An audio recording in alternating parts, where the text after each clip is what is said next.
apologize for the noise in the background. There's people in our lab, so. But for this webinar's objectives, we want to go through an overview of what we've been doing for the past few months for this project.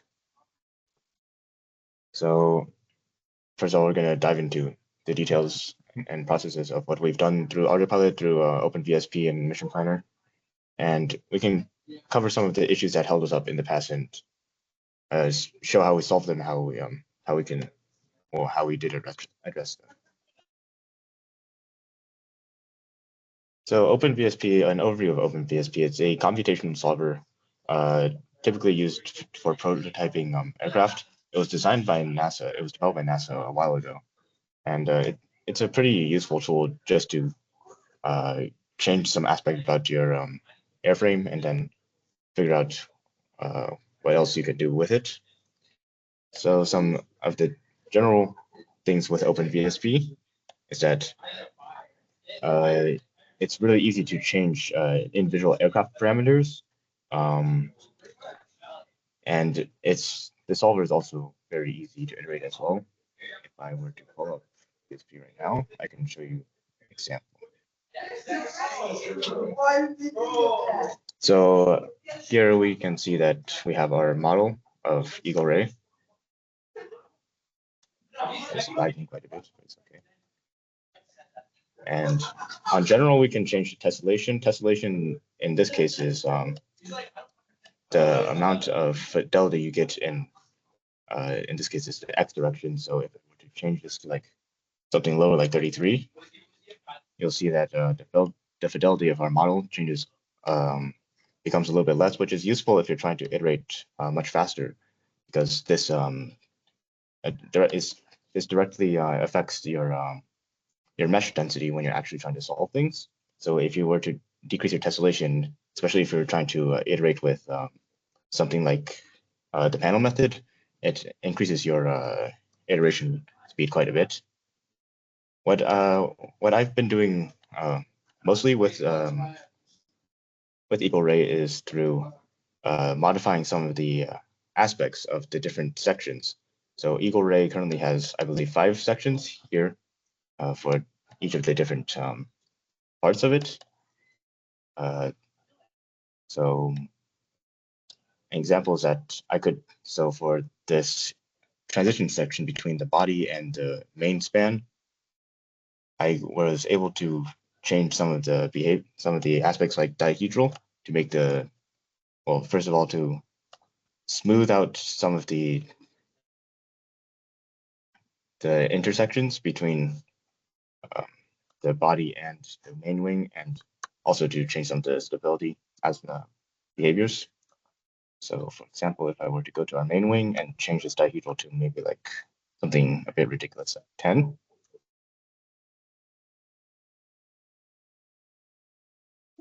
you can see that our dihedral increases quite a bit. And obviously, if I were to solve for that using analysis later on, then it would change our behavior. So I can move on to the actual VSP Aero portion of it. So VSP Aero has this interface where you can change it. It only supports vortex lattice method and panel method. And you can preview the VLM geometry, which I find is pretty cool. So you can see the sheet that it would generate to attempt to solve for it. On the right, you have your flow conditions here. So you can find your range of your alpha and beta. From what I believe, Mach number does not necessarily change your flow conditions very much. It's mainly just checking for what's the transition cases between subsonic and supersonic. What OpenVSP mainly uses is your Reynolds number to actually determine your flow conditions. And you can see that I have this Reynolds number formula. It's pretty basic. This Reynolds number formula takes into account your altitude, your flow speed, and your viscosity, which is all dependent on how high you're flying or how fast you're going. So I can run Additionally, like you also have this moment reference position here. This is primarily used to determine or show your stability depending on your different center of gravities. So this is useful to test out different static margins to find your lateral stability, and to solve, you pretty much just launch the solver and then solve it. While this solves, I can show you some of the outputs. So you'll get these data files that VSP also outputs. You'll see that since I put mine in downloads, it's a little bit messy, but the two main ones I want to discuss are your history and your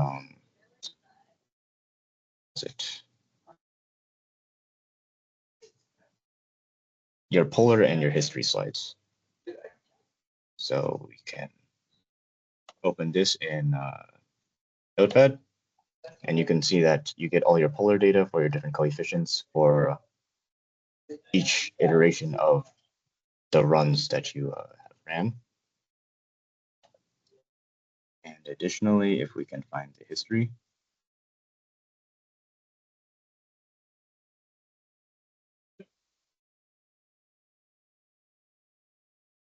you will be able to see the all the different the previous iterations and all the data of that.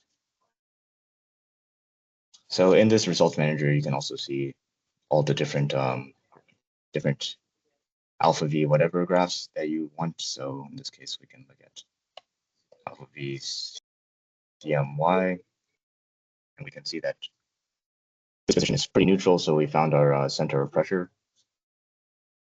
But you can also do beta and all the other coefficients as well. CMX. I didn't run a beta test on this one, so it's aligned, but that's a general idea. Something to point out though with OpenVSP is that the reference frame is it's a little bit different than what's traditionally taught. So at the bottom here, you can see that a traditional reference frame, we have the X, Y, Z in the right-hand axis, but OpenVSP has the Z and X flipped.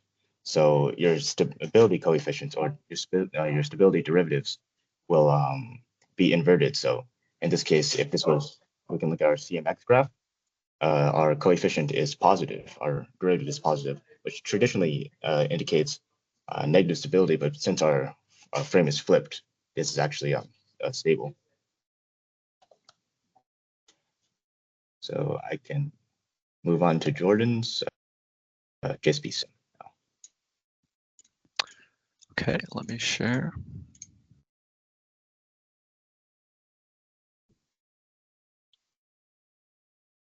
Okay. Can you guys see this? Yes. Okay, good. All right, so I'll just add on one more thing, which is that some of the stability derivatives can be found in the .stab file, but you need to run a steady state solution. So once you have all of that data from the polars and the stab file, you need to coalesce it into a usable format, which is the flight dynamics model. And so the way that we did that is through JSP sim. And so this is a flight dynamics model and modeler, which can be downloaded from the GitHub online. And it takes into account, or it has many different aircraft that you can look at for examples of the engines and the aircraft files. So this is a program that can be integrated with a few others like Unreal Engine, Flight Gear, and how we mainly use it through ArduPilot. Another way that you can interact with it is through Python. That's like a standalone thing that you can do with the JSP sim format that we'll discuss in a second. And you can test it there, though it doesn't have the same interactions like you would see in like ArduPilot. Okay, so getting into the details of the flight dynamics model. So JSP sim is basically labeled data or tagged data. And so the way that you would write some variable is that you would put it in angled brackets. So for example, roll here, and then put its value in between, and then add it again in angled brackets, the roll, with a forward slash. That indicates the end of the variable. So that's just a basically everything inside of a JSP sim format is like this. Everything in that .xml is like this, including the sections that we'll discuss in a second.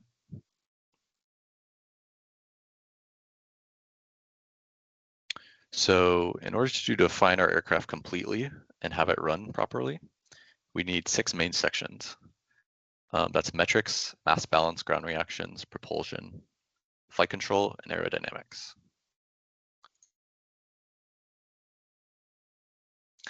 So I'll do a brief overview of these, and then I'll look at an example for our aircraft.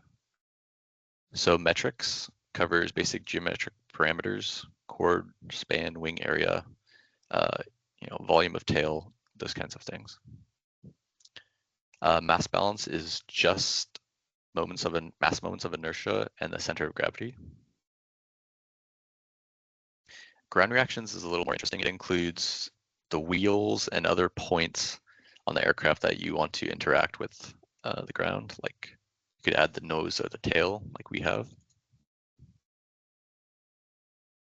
The propulsion section is really important. It includes the engines, fuel tanks, and it references 2 other files, which is the engine file and the thruster file. The engine file is pretty trivially simple for electric engines, like the Eagle Ray has, but it looks at the power of the engine. And the thruster file looks at your method of thrust. In our case, is a propeller. So it defines a propeller and some coefficients that go along with it. And we'll see that too. I won't talk too much about the flight controller, but just know that it governs the autopilot. And it's pretty standard across a lot of different flight dynamics models that you'll see. JSP sim ones. So you can, if you're creating one of these, you can just start out by maybe copying and pasting one of these and then go from there. And then probably most importantly is the aerodynamics of the aircraft, which is the forces and the moments in each axis. Okay, so what does one of these look like? Well, we have our own that we're going to take a look at for ERW2, which is our Eagle Ray. Dual engine pusher with electric engines and propeller. So I mentioned earlier, if you look on the GitHub, you can find plenty of examples, but most of them are not electric engines, though there are a few. But as I said, it's pretty easy to create an electric engine. It's basically 3 lines. So there's 2 methods that you can go about creating one of these files. One would be to start from a already created file and just replace the values as you see fit. This is a little bit tedious, but this is how our current aircraft model was formed. Another way is through automate JSP sim, which is a Python script I wrote.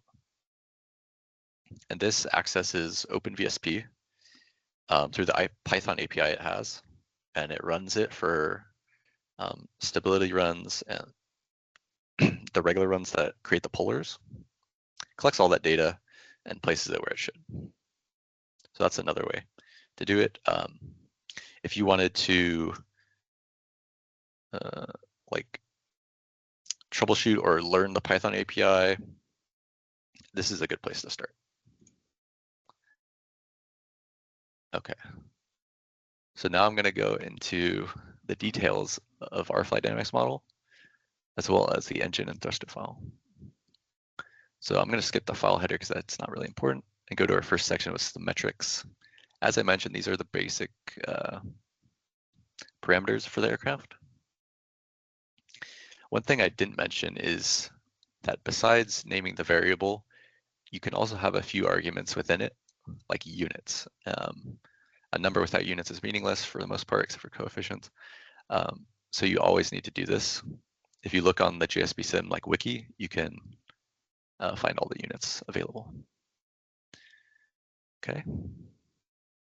As I said, mass balance is mass moments of inertia. It also includes the empty weight and the center of gravity. Okay, so for ground reactions, we have 3 wheels on our aircraft, which are called bogies. And it includes a few other pieces of information like spring and damping coefficients, as well as friction. The steer rate, like our front wheel is able to steer where the 2 side wheels are not. And then I've also included 2 structures, which are the nose and tail. If you don't really know how to estimate these values, you might want to look at some of the examples on JSP Sim and try to guesstimate what they would be from that. That would be a good place to start.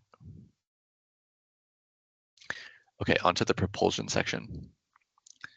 So I mentioned that in the propulsion section, there are 2 files that are referenced here.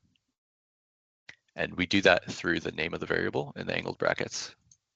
We reference this file, which is a dual sky. So I'll go to that now. So this is the engine, electric engine. As I said, it's very simple. It just defines the wattage of the engine. That's all it takes for electric engines, at least. So the thruster includes the location and orientation of the thrust. This is pretty simple. We're using 2 engines on either side, so the y coordinates are positive and negative. The P factor you don't really have to worry about too much for simulation. The sense is the direction of rotation of the propeller. So this would affect the reaction moment on the aircraft. So generally you would have each engine going the opposite way so they cancel out. That's why it's -1 and 1 here. So let's take a look at the thruster file for a second.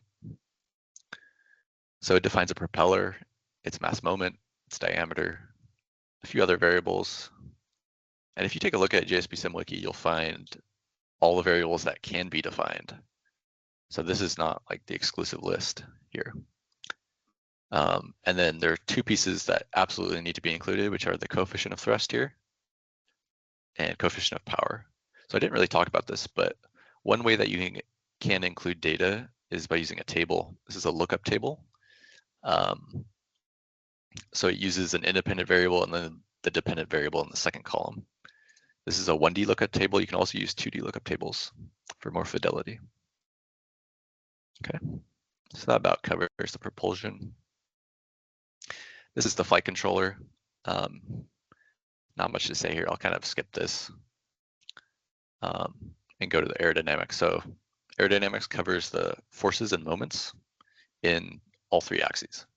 So the first one is drag.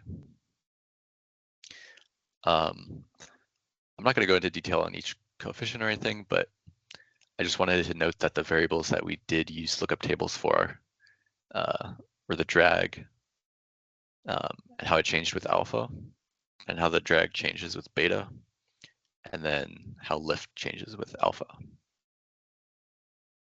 If we wanted more fidelity, we would also use how it changes with the opposite coefficient. So like here, we would use beta as well. What else to talk about?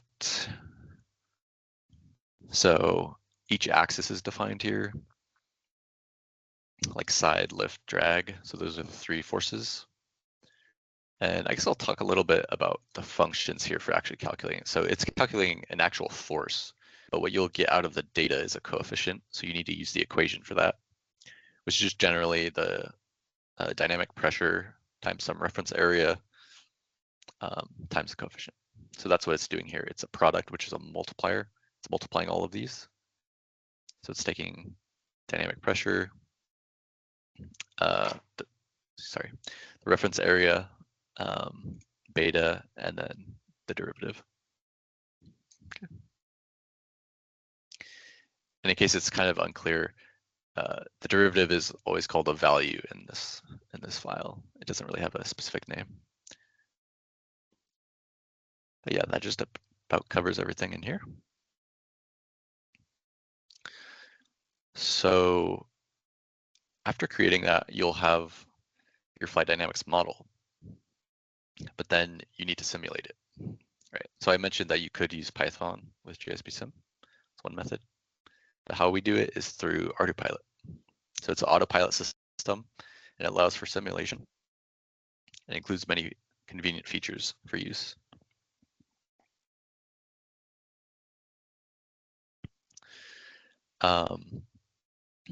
So it has a built-in simulator, but we aren't going to use that because we're using a JSP Sim format. So we're going to switch that out for JSP Sim.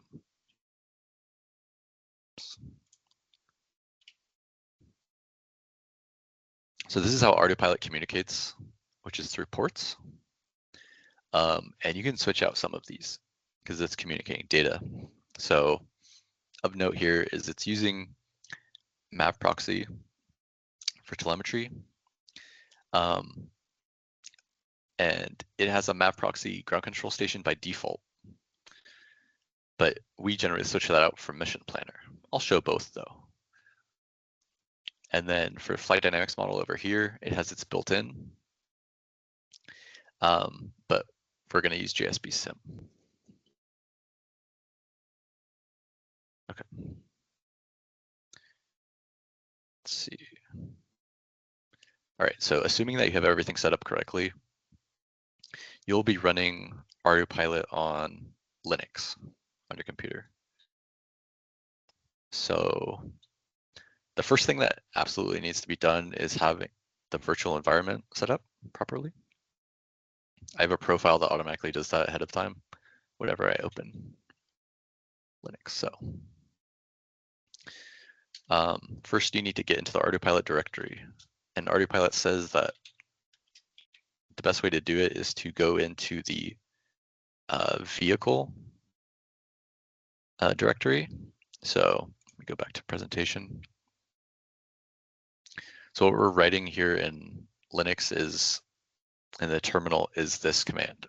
So I'll define some of these. So V is the type of vehicle that you're using, or Autopilot controller that you're using for different vehicles. So in our case, we're going to be using Autoplane, but there's Autocopter. I think there's also like submarines they can use too. -F is the frame, so it's like what flight dynamics model that we're using, specifying that. And there's many other options that you can look at, and you can find that in the parser of simvehicle.py, which is in Autopilot.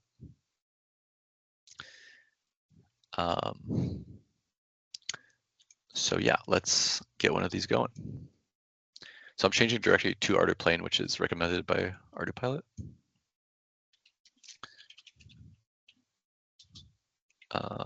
I still use the argument for Autoplane again, just to be safe.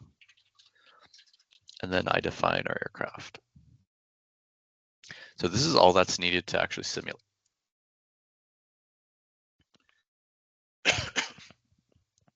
Sorry. So once you get it running, you'll see it start running through lines.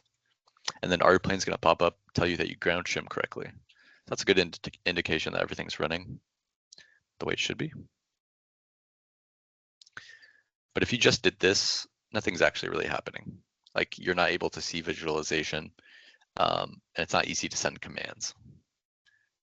So we'll start over. This time we'll add another few lines, which is map and console. So this will do the same thing, but this time it's going to use MAV proxy as a ground control station. It'll pop up with a map and console. And here you can do many things, like guided waypoint navigation. And you'll see our aircraft here. This is the default location.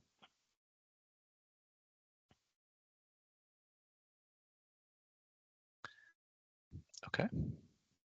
So this is one method, but as I mentioned, we like to use Mission Planner. We also like to change location. So I'm going to modify this again and use -L, which is for location. And I can use this name. So what I just did is I went into, put this down. I went into this directory in Autopilot called locations.txt, which is already there. It has many different airports, and you can add your own locations that you want that plane to start at. So I've added one at the bottom here called Mana, with its longitude, latitude, direction, or altitude and heading or direction. Okay.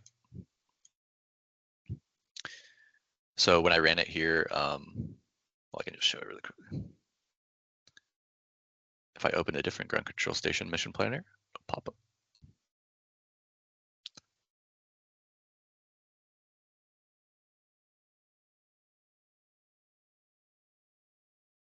So now it's in a different location, and the direction was 90, so it's pointing east. So yeah, that's how you would set it up.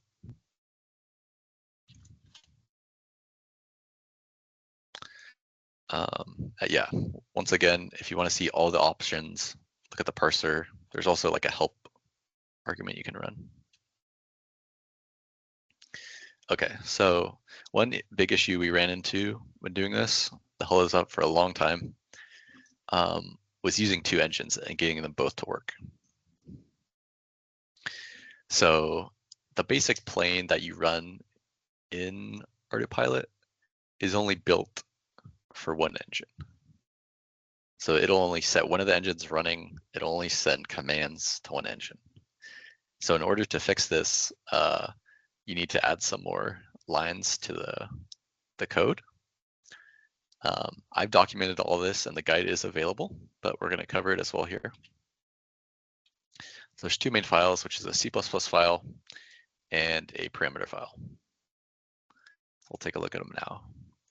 And up here at the top, you can see their locations if you want to check them out. But the first fix here comes from around line 113, where you set the engine running. So we have a new fix from one of our interns, Sammy, who he has it so you can like tell, or when you're writing the command, you can tell it how many engines there are, and it'll do all this for you now. But I just wanted to show how it was actually fixed, which is like you add an extra line here for the second index for that engine to be set running. And then further down where you're sending servo outputs here, you need to set a throttle command for the second engine, and then the argument for that as well. Okay. So I said there were two files. One is a parameter file, and this is used by Autopilot and Mission Planner. There's like a default that comes with it, but you can go into this file and adjust it, and so on startup, it'll use these. So the thing we had to do was add an extra servo called servo 5, and then we had to change the function of the servo. So this, instead of the first engine just being throttle, we said, oh, this is the left throttle, the left engine. Right? And then the second servo was the right engine, which is designated as 74 through the Autopilot documentation. And so once we had these set up, then it was finally able to work. Keep clicking that. Okay. So as I mentioned, there's this map and console from Map Proxy. We don't actually really use that. But yeah, I'll hand it back over to Albert for a second. All right, let's see.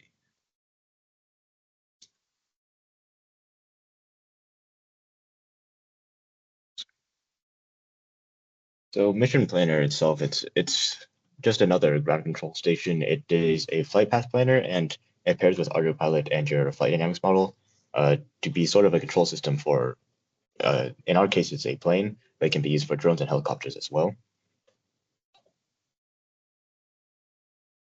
So more generally, you can use Mission Planner to plan missions, right?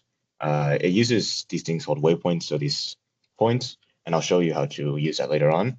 But you simply just click on the map, and then you can place down waypoints, and you can change the type accordingly. It will try its best to follow your waypoints, but obviously, if you have a super sharp turn, it won't be able to follow it exactly. Or if you're ascending too high and you don't have enough power, it won't be able to do that either. But it'll try its best. So a quick way to look at how some of your main servos and other items are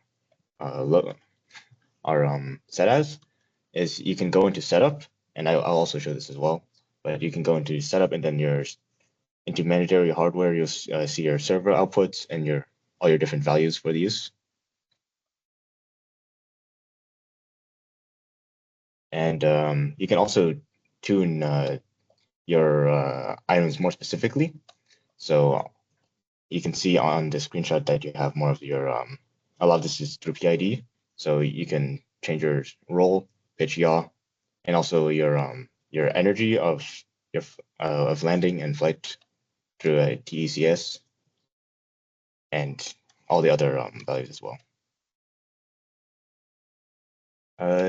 For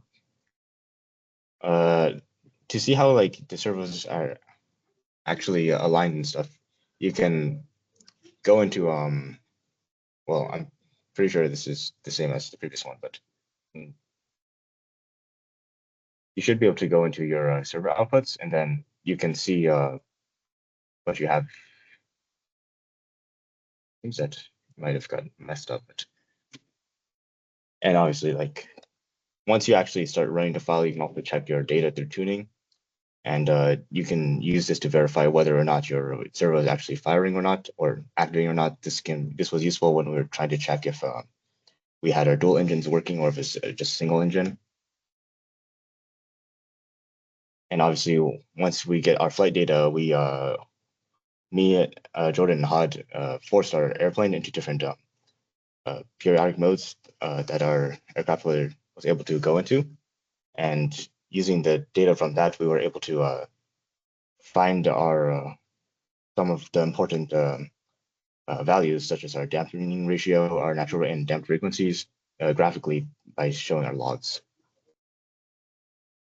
And I can show you, let's see, Mission Planner more specifically. So if we go into plan, this is where we actually use some of our, we can actually place down our waypoints. So for example, if I click, I can place down a waypoint here, and I'll just make a basic circle.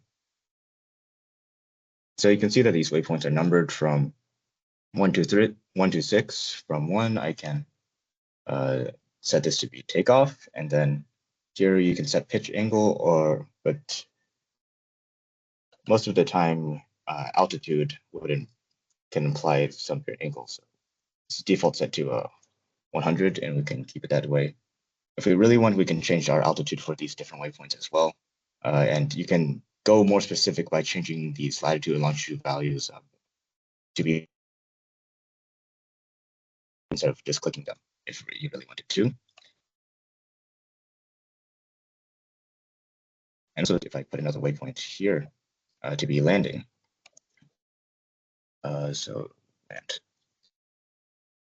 If I were to do, it'll try its best to take off and land, but obviously if it will overshoot your landing if it doesn't have enough time to properly lose the energy, and if it can't reach high enough speed when taking off, it can just go straight until it has enough speed and altitude to actually turn into your next waypoint. So it might look a little bit off.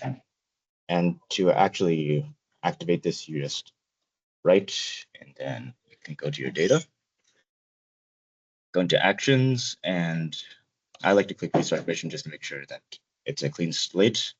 And you click arm and disarm. This is here, since we're using purely software, this isn't as important, but if you were to link this to an actual like drone, arming and disarming is very important. Otherwise, your motor is going to fire and it might damage or hurt you. So that's pretty important to do.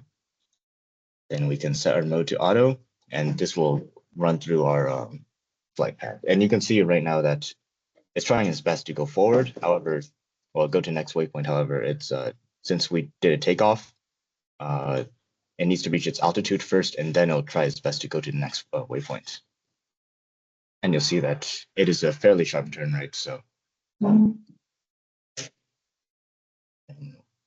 you can change these waypoints to be whatever you really want them to be. If we go back to plan, you can see there's a lot of different options. So you have loiter time. This will make, if we set this loiter time, it will make the fifth one here loiter for a bit for how many seconds you set it to be. And you can do loiter. You can do even dropping payload, stuff like that. So it's a pretty useful tool if you have, and it can be pretty powerful if you have the right setup. For some of the items like, let's see, we can have our servo outputs. If it will load. So here you can see that it's actually changing real time as well, but you can also set your minimum and your maximum and your trim, which is another way to think of sort of as your default or what it's flying at. And you can have these for your control surfaces and your throttle as well. Let's see, you can go into configuration, and here's your basic tuning, right? You can tune this yourself, or you can leave them default. It's really what you want to do. You can tune this to maybe make your turns a little bit sharper. You have this, which is mainly used for like climbing and falling and landing. And this is pretty important for stuff like landing energy and climbing. Let's see. And you can go in and see these full parameters. It's quite intensive. So you personally, for me, you should be able to look through it if you really want, but I think that for a lot of cases, basic tuning should be fine. But if you have something more specific, you can go into these full parameters as well. That should be all there really is. You can see that it overshot a little bit when it tried to land again, which is expected since it's a fairly short distance for a plane to land from that altitude. And that should be pretty much it for Mission Planner.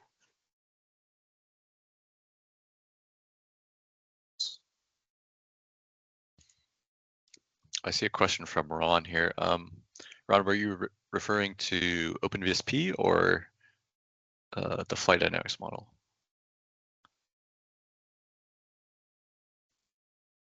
Yeah, I was asking about how are the flight control services defined in the flight dynamics model? Oh yeah, good question. So let me share again.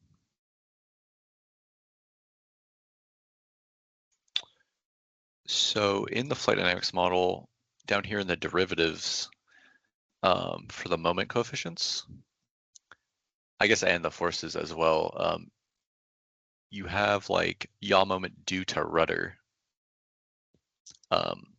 So it'll use the rudder position and then the coefficient, and then it'll calculate like the moment from that. There's no like specific definition of it per se, but it does use these derivatives here. So yeah, due to roll moment due to aileron, and those are things that you get out of the stability run in OpenVSP. And those are for a particular air, and you used an air density, I think, which was close to sea level. Is that about right? Or how did you determine the air density? Albert, do you remember which air density you used?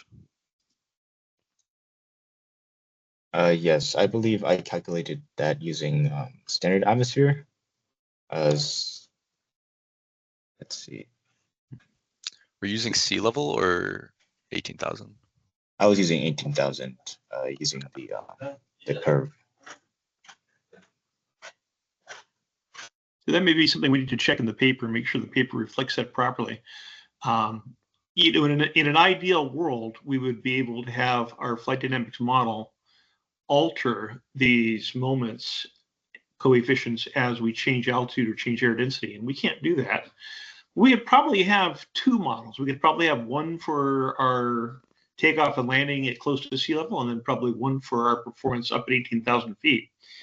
And that might be very useful because, I anticipate based on experience that we're going to see limited yaw control at high altitude and that low air density from that plane.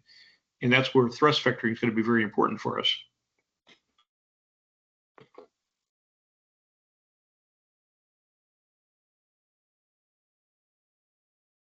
Okay, are there any other questions? I want to say you guys did such a great job tag teaming on this presentation. Thank you. Thank you. Yeah, wonderful presentation, Jordan, Albert. I think this was really really nice to see. Thank you for the hard work. I have a question on the lookup tables you were showing us. So is this something that's generated from OpenVSP? No. So the way the lookup table was done was I created a parser, or well, there's two ways to do it. In the automatic way, where I mentioned it automatically creates the whole flight dynamics model, it parses multiple runs and collects the data for that and then puts it into that table format. Otherwise, you have to do it manually, line by line.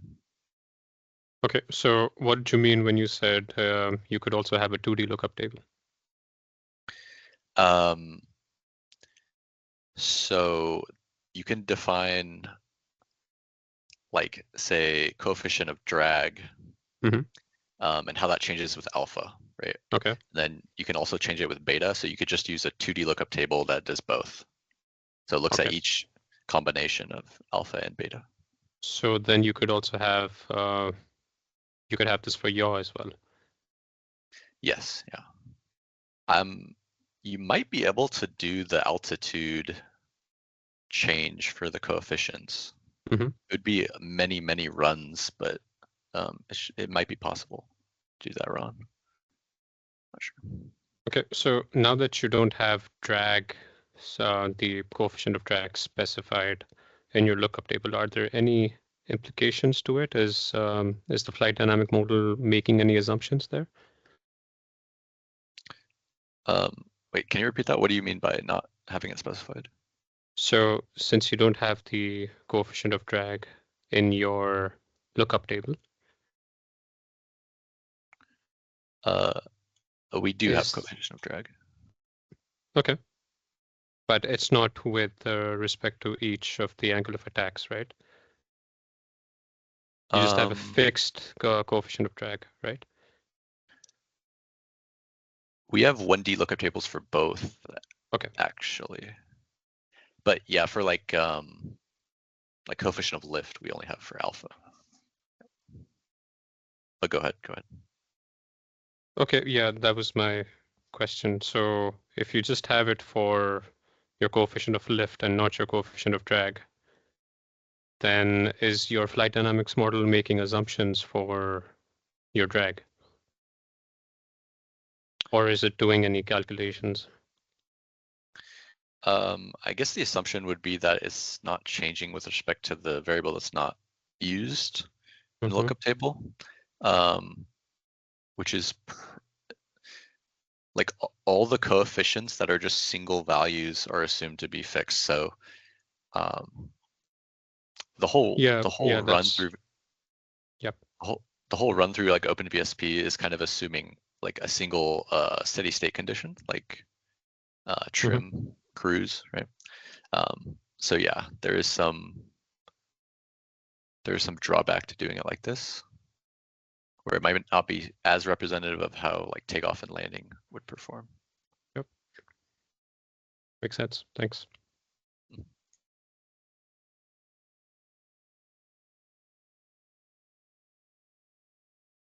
Ivan, did you have a question? No, I did not. How is the order of your servo outputs specified in JSP Sim?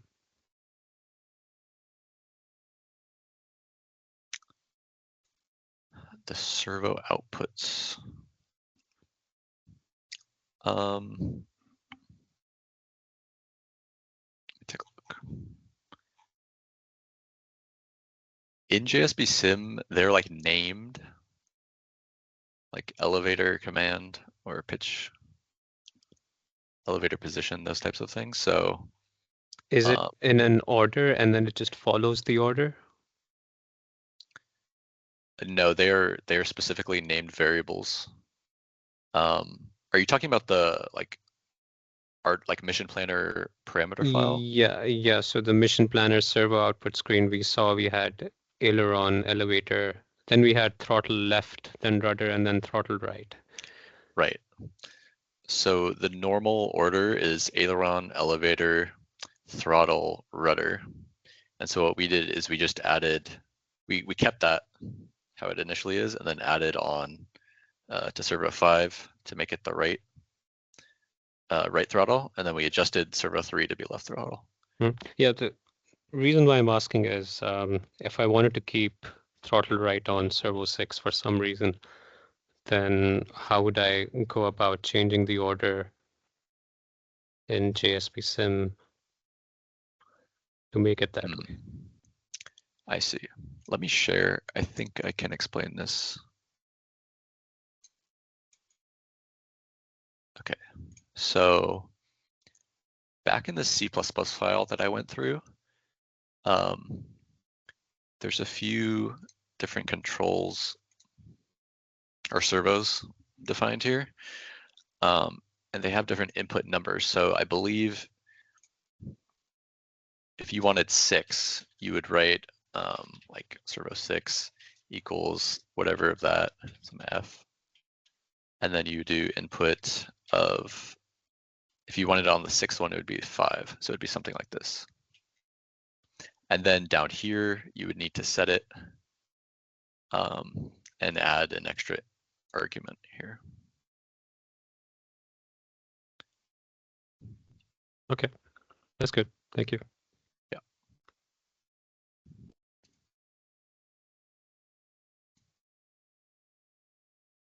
Any other questions?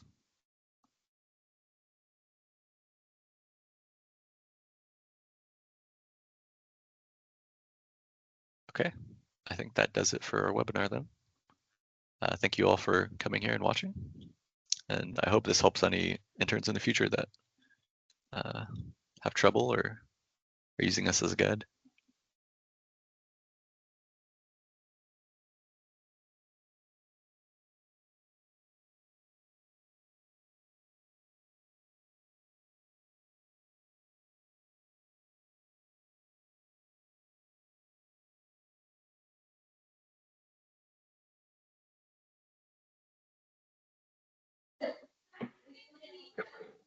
Well, that I think was the best webinar we've ever had by interns, and really thank you, Albert and Jordan, for doing that.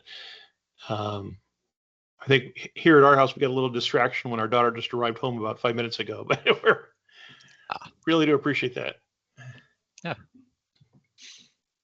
Did you enjoy preparing for it and going through the learning process? Yeah, it was good to look back on our progress and cover our bases again. Yeah, I thought it was interesting. Sorry if I was a bit disorganized. I had to swap places a few times because we were testing in our lab. People were visiting. It was overall pretty nice to, well, just see what we've done. So.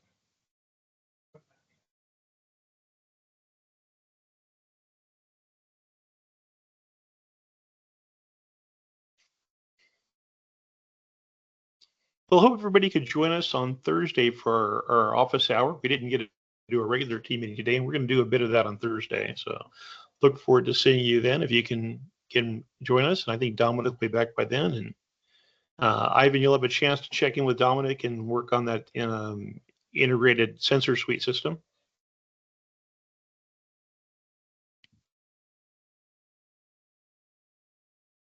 With that, thank you, Hod, for joining us. Your questions very, very helpful to us, I think. Thank you.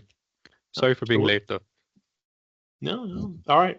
Yeah. Well, we ended up having to reschedule, of course, and it's been an interesting day for us with so many very different kinds of meetings taking place. We'll fill you in a little bit more. We had a long meeting today on that issue of potential sale of that company in Florida to one of our partners here, and what role we would have to play if that takes place, and making sure that their production, that's where our aircraft are in production. So we want to make sure that continues along that way. So really appreciate that. And we will see you guys on Thursday. Thank you. All right. Thank you. Thank you, guys. Bye. Thank you. Thank you.